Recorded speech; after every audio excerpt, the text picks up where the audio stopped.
મિત્રો નમસ્કાર. Shri sunshine international school દ્વારા આપ સૌ વિદ્યાર્થી મિત્રોનું હાર્દિક સ્વાગત કરું છું. ધોરણ 8 વિષય ગણિત એમાં ચેપ્ટર નંબર 2 વિષય મિત્રો આપણે શરૂઆત કરીએ.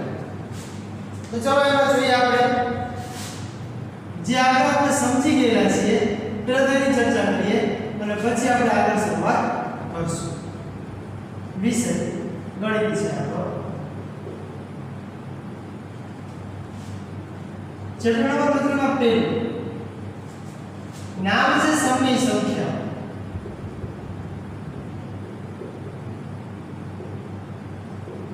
તો આ સમય સંખ્યાની અંદર આપણે કાલે શરૂઆત કરતા પહેલા 3 પોઈન્ટ જોયા.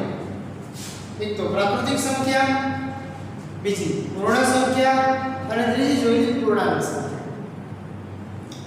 તો આ સંખ્યાના આધારે આપણે સમય સંખ્યાનું રિવિઝન એટલે કે પરિબળ સમજવાનું છે. ત્યારે પ્રાકૃતિક સંખ્યામાં તેને અંગ્રેજીમાં શું કહેવાય આપણે પહેલા સમજી લઈએ. તો પહેલી સંખ્યા આપણે પ્રાકૃતિક સંખ્યા એને કેપિટલ N વડે દર્શાવાય અને સંખ્યાઓ 1 2 3 જેવી અનંત સુધી આવે અને તેને ગણતરીની સંખ્યાઓ કહેવાય. કેવી કહેવાય? ગણતરીની સંખ્યા કહેવાય. આવો આપણે કાલે સમજીએ પ્રાકૃતિક સંખ્યાની. બીજું અત્યારે જે સમજવાનું છે એની વાત કરીએ તો કે બીજી પૂર્ણ સંખ્યા છે. કેવી સંખ્યા છે? પૂર્ણ સંખ્યા. તો એને આપણે અંગ્રેજીમાં હોલ નંબર્સ તરીકે ઓળખીએ છીએ અને એને કેપિટલ W વડે દર્શાવવામાં આવે છે. તો એવું કીધું કે પ્રાકૃતિક સંખ્યામાં શૂન્યનો સમાવેશ કરવાથી આપણને પૂર્ણ સંખ્યા મળે અથવા તો પૂર્ણ સંખ્યા બને. એવી આપણે વાત કરીએ. હવે બીજી શરૂઆત કરીએ કે જે પૂર્ણાંક સંખ્યાની વાત છે.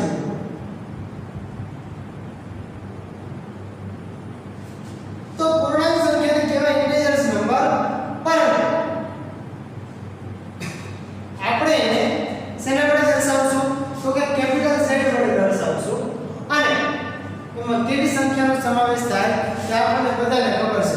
એક તો ધન પૂર્ણાંક પણ હોય અને ઋણ પૂર્ણાંક પણ હોય. આવી સંખ્યાનો સમાવેશ આપણે કરીએ છીએ. એક તો ધન પૂર્ણાંક હોય અને એક તો ઋણ પૂર્ણાંક હોય. બરાબર? બંને સંખ્યાનો સમાવેશ આપણે થાય છે. આપણે નીચે લખેલું એકમાં લખેલું ધન પૂર્ણાંક અને બીજામાં લખેલું ઋણ પૂર્ણાંક. આવો આપણે લખ્યું.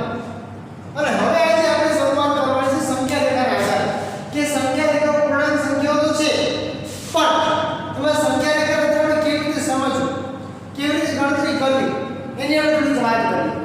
કે પૂર્ણાંક સંખ્યાઓ જે છે એમાં શૂન્યની જો જમણી બાજુ તમે જાઓ તો તમને કેવી સંખ્યા મળે? તો કે બધા ધન પૂર્ણાંકો મળે. અને ડાબી બાજુએ આવો તો તમને બધા ઋણ પૂર્ણાંકો મળે. બરાબર? તો આપણે જોતા જઈએ અને લખતા જઈએ, સમજતા જઈએ. ચાલો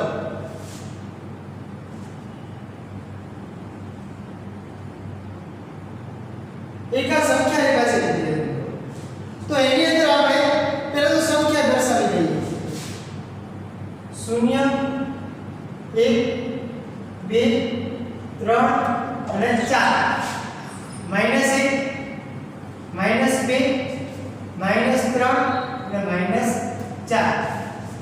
તો આપણે સમજતા પહેલા જોઈ લઈએ કે કઈ બાજુ કેવી સંખ્યાનો સમાવેશ થાય છે, કેવી સંખ્યાઓ આવે છે. બરાબર?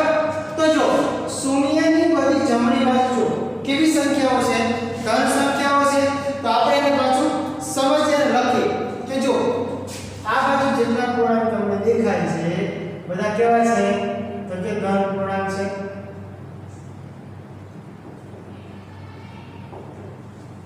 આ બાજુ કેવી સંખ્યા છે? તો આ બાજુ બધી છે ઋણ પૂર્ણાંકો છે.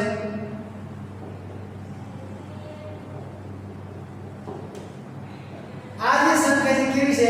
તો કે તટસ્થ સંખ્યા છે. આની માહિતી આપણે 7મા ધોરણમાં મેળવેલી છે. એક બાજુ છે જમણી બાજુ અને આ બાજુ છે ડાબી બાજુ. બે બાજુના આધારે દરેક પૂર્ણાંકની આપણને માહિતી મળે છે. તો હવે જોઈએ કે કઈ બાજુ છે તો સંખ્યા મોટી મળે કે નાની મળે.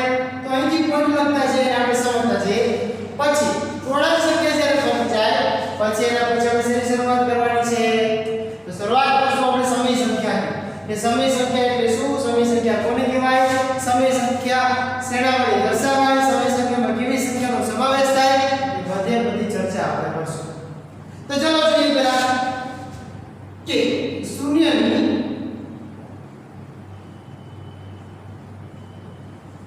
જમણી બાજુએ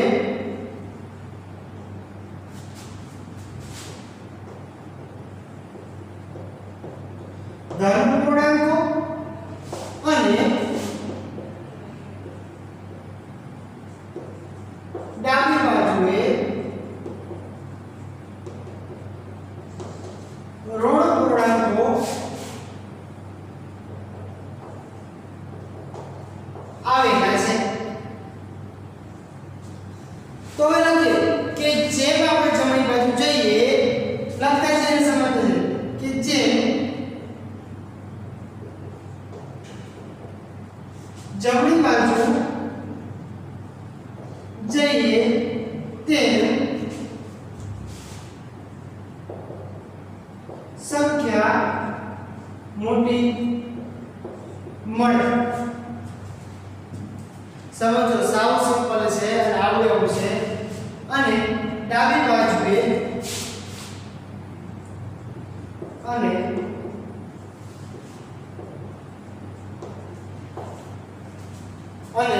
ડાબી બાજુએ જઈએ તેમ સંખ્યા નાની. બીજું કે શૂન્ય એ ધન કે ઋણ પૂર્ણાંક નથી. તે તટસ્થ છે. સમજો તે તટસ્થ છે. આ જે થિયરી છે તે દરેક સંખ્યા માટે આપણે જે ગણતરી કરીએ છીએ એના આધારે આપણે લખી શકીએ. શૂન્યની જમણી બાજુએ ધન પૂર્ણાંકો અને ડાબી બાજુએ ઋણ પૂર્ણાંકો છે. બે બાજુ સંખ્યા રેખા અનંત સુધી વિસ્તરેલી છે. બરાબર. આપણે હવે જોવાનું છે કે સમય સંખ્યા પહેલા તો આપણે તમે જોઈ લો. જો તમારે સાથે સાથે લખવું ન હોય તો પહેલા તો આ બોર્ડ છે એનો સ્ક્રીનશોટ પાડી લો. પછી લેક્ચર પૂરો થાય પછી શાંતિથી આપણે બધા લખજો. બરાબર. પહેલેથી સમજાવી દો કે જે સંખ્યા રેખા દોરેલી છે આપણી બેઝિક માહિતી છે એના આધારે આપણે ઘણી બધી માહિતીનો ઉપયોગ કરવાનો. શૂન્યની કેવી બાજુએ? તો કે જમણી બાજુએ તમે જાઓ તો તેમ ધન પૂર્ણાંકો અને ડાબી બાજુએ જાઓ તેમ ઋણ પૂર્ણાંકો આપણને મળે. જેમ જમણી બાજુ જઈએ તેમ સંખ્યા મોટી મળે.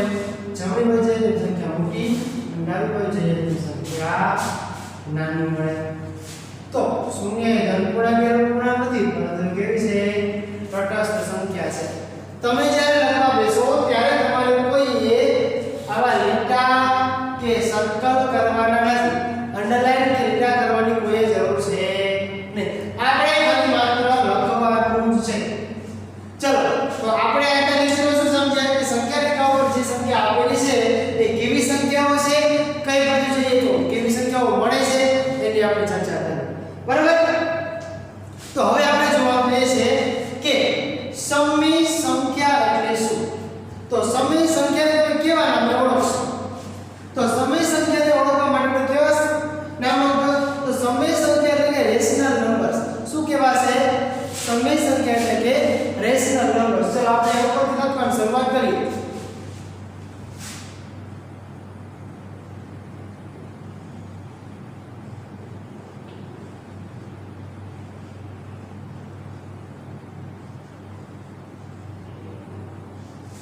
Rational numbers. બરાબર. એટલે કે સમય સંખ્યા. પણ સમય સંખ્યા કેવા સ્વરૂપની હોય? તો આપણે જોઈએ જો જેટલી તમારી પ્રાકૃતિક સંખ્યા છે મિત્રો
चलो સમય સંખ્યા વિદ્યાર્થી મિત્રો આપણને આપેલી છે ત્યારે આપણે કેવા નામે ઓળખશું? તો આપણે કેવા ટાઇટલ મારી દઈએ કે સમય સંખ્યાઓ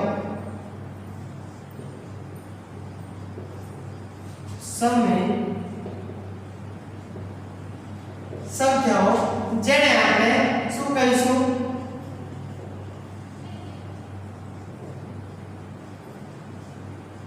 રેશનલ નંબર્સ કહીશું. શું કહીશું? Rational numbers. બરાબર? તો ચલો હવે એની પાછળ આપણે શરૂઆત કરવાની છે કે રેશનલ નંબર્સ છે એને સંકેતમાં તમે શેના વડે દર્શાવો? તો સંકેતમાં દર્શાવવા માટે આપણે q નો ઉપયોગ કર્યો. શેનો ઉપયોગ? કેપિટલ q નો ઉપયોગ. યાદ રાખજો કેપિટલ q નો ઉપયોગ થશે. બીજું કેવી સંખ્યાનો સમાવેશ થાય?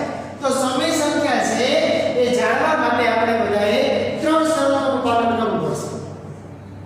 ત્રણ શરતોના આધારે આપણને ખબર પડશે કે સમય સંખ્યા છે કે નથી. પહેલી શરત એના માટે કે સંખ્યા છે જે સંખ્યાને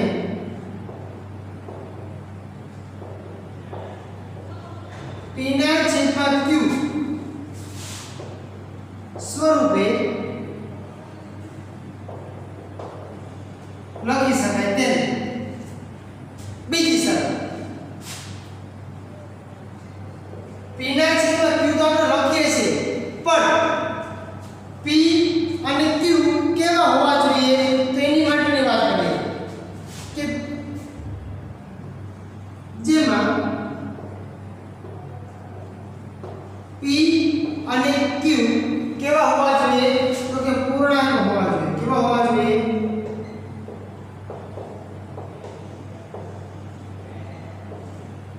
p અને q કેવા હોવા જોઈએ? પૂર્ણાંક હોવા જોઈએ. બીજું કોઈ પણ સંખ્યા છે એની અંદર તો કે q બરાબર નથી 0.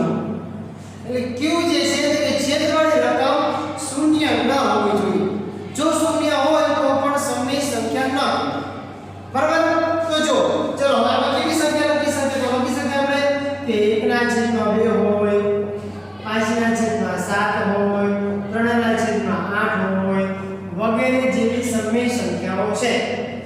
પણ હા આવી રીતે આવતું હોય કે 8 ના છેદમાં 2 તો 2 ચોક ને 8 થાય જવાબ આપણને 4 મળે તો એ પણ સમય સંખ્યા તો છે જ. છેદમાં પણ 0 ન હોવા જોઈએ. એટલી શરત આપણે યાદ રાખવાની. બરાબર? તો સમય સંખ્યા એટલે શું? તો સમય સંખ્યા યાદ રાખવા માટે આપણે આટલાનો ઉપયોગ કરશું. શેનો? તો કે ત્રણ શરતનો ઉપયોગ કરશું કે સમય સંખ્યા એટલે કે રેશનલ નંબર્સ કહેવાય અંગ્રેજીની અંદર. એને સંકેતમાં દર્શાવવા માટે શેનો ઉપયોગ થશે?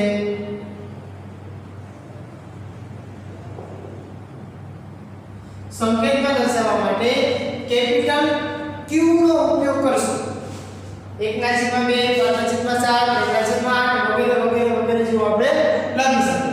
બીજું કે જે સંખ્યાને p ના છેદમાં q સ્વરૂપે લખી શકાય તેવી સંખ્યાને સમય સંખ્યા કહેવાય. બીજું કે જેમાં p અને q પૂર્ણાંક હોવા જોઈએ. જો પૂર્ણાંક ન હોય તો પણ શક્ય નથી. બીજું કે q બરાબર નથી 0. એટલે q છે 0 ન હોવો જોઈએ. શું હોવો જોઈએ? કોઈ પણ પૂર્ણાંક સંખ્યા હોવી જોઈએ તો જ તમને સાબિતી મળે. હવે બીજું વિદ્યાર્થી આપણને અહીં આટલું ખબર પડી. પેલી ચાર સમય સંખ્યા આપણે સમજ્યા. એક તો પ્રાકૃતિક સંખ્યા, બીજું પૂર્ણાંક, ત્રીજું પૂર્ણાંક અને ચોથું સમય સંખ્યા. આ ચાર સંખ્યાઓ તમે જે સમજ્યા છો એ તો ચારે ચાર સંખ્યાને આપણે શું કરવાનું છે તો કે આને કેપિટલ N વડે દર્શાવાય, આને કેપિટલ W વડે, આને કેપિટલ Z વડે અને આને કેપિટલ Q વડે દર્શાવાય. હવે જો આ સંખ્યા છે મને તમે ધ્યાનમાં આવશે. પછી આ સંખ્યા છે અને આ સંખ્યા છે. બે સંખ્યા શેમાં આવશે? હવે લખીએ. આ સંખ્યા આવશે અને આ સંખ્યા એમાં આવશે. બે સંખ્યાનો સમાવેશ શેમાં થશે તો કે Z માં થશે. હવે Z એક પ્રાકૃતિક સંખ્યા, પૂર્ણ